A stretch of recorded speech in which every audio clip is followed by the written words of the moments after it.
Salut chers abonnés, j'espère que vous allez bien. Je suis Joséphine Toukam, comptable formatrice, fiscaliste et experte dans le logiciel Sage, Odoo et autres. Aujourd'hui, je vais vous montrer comment paramétrer l'IAPP sur salaire. C'est la partie 3.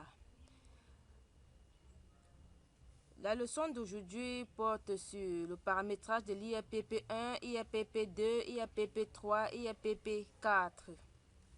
Et j'aimerais aussi faire un rappel en ce qui concerne la vidéo de la dernière fois portant sur le paramétrage du salaire net taxable. La dernière fois, j'ai dit salaire net taxable est égal à salaire taxable fois 0,7 moins salaire cotisable plafonné fois 0,042 moins 41 667. Le salaire taxable que j'ai utilisé, c'est le salaire taxable qui se trouve dans le logiciel. Donc, je n'ai pas créé une constante salaire taxable de type test. Parce que si l'on se refait à l'article 81 du Code général des impôts, cet article dit dans son deuxième paragraphe, toutefois, les employeurs sont dispensés d'exécution de retenues sur salaire de leurs employés percevant moins de 62 000 francs CFA brut par mois. Cet article stipule que pour que l'on puisse déduire la retenue fiscale dans le bulletin de paie à un salarié, il va falloir qu'il ait un salaire taxable supérieur ou égal à 62 000 francs CFA par mois. Bon, en ce qui concerne le paramétrage de l'IAPP, nous avons deux options. Soit nous prenons le salaire taxable simple qui est dans le logiciel pour paramétrer l'IAPP. Si nous ne voulons pas obéir à ce que dit cet article, soit nous obéissons à ce que dit l'article 81 en créant une constante salaire taxable, en créant une constante salaire, base de calcul, je veux bien dire en créant une constante salaire taxable IAPP de type test. Par exemple, on peut dire ceci. Bon, j'ai conçu cette formule dans mon cahier. Je vais juste vous expliquer. Soit, vous pouvez concevoir cette formule en disant, par exemple, moi j'ai dit BB, base salaire taxable IAPP de type test. Je crée cette constante. Je dis donc, si salaire taxable supérieur ou égal à 62 000, alors base salaire taxable IAPP est égal à salaire taxable qui est dans la machine. Sinon, base salaire taxable IAPP est égal à 0. Donc, en paramétrant cette constante de type test, le logiciel prend en compte le fait que pour que l'IAPP de l'employé soit calculé, il va falloir que son salaire taxable soit supérieur ou égal à 62 000, en s'arrimant ainsi à l'article 81 du Code général des impôts.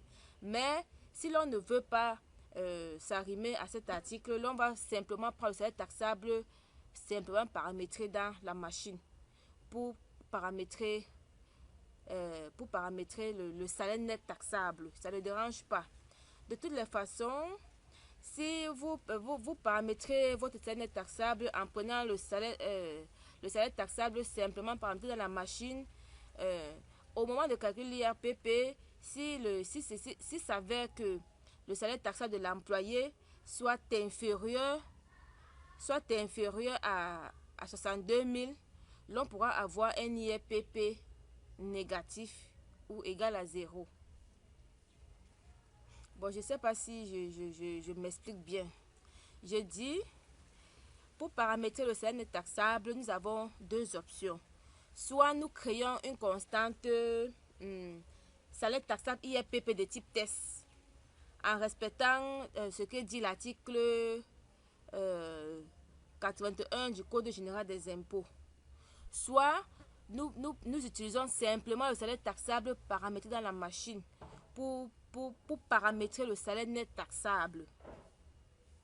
Et maintenant, si l'on utilise le salaire net taxable, si l'on utilise le salaire taxable simplement paramétré dans la machine,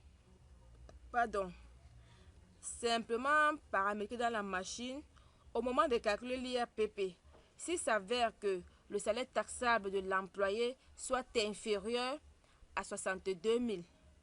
L'IAPP du dit employé serait négatif ou égal à 0. Donc, soit l'autre méthode, soit l'une des deux méthodes, je vais dire quoi, c'est donc, les deux méthodes sont justes. Et maintenant, si l'on utilise, si ça veut donc, lorsqu'un bulletin de paie affiche un IEPP négatif ou égal à 0, pour des raisons d'esthétique et pour des réductions aussi inadéquates dans le bulletin de paie, l'idéal serait de désactiver la rubrique IRPP là en ce moment. Donc, lorsque l'IRPP du salarié affiche 0 ou négatif, l'idéal serait de désactiver le IRPP. Donc, on désactive complètement la rubrique IRPP et le CAC l'IRPP dans le bulletin de paie du salarié. En fait, c'est la remarque la précision que je voulais vous apporter. Bon, je m'arrête d'abord ici.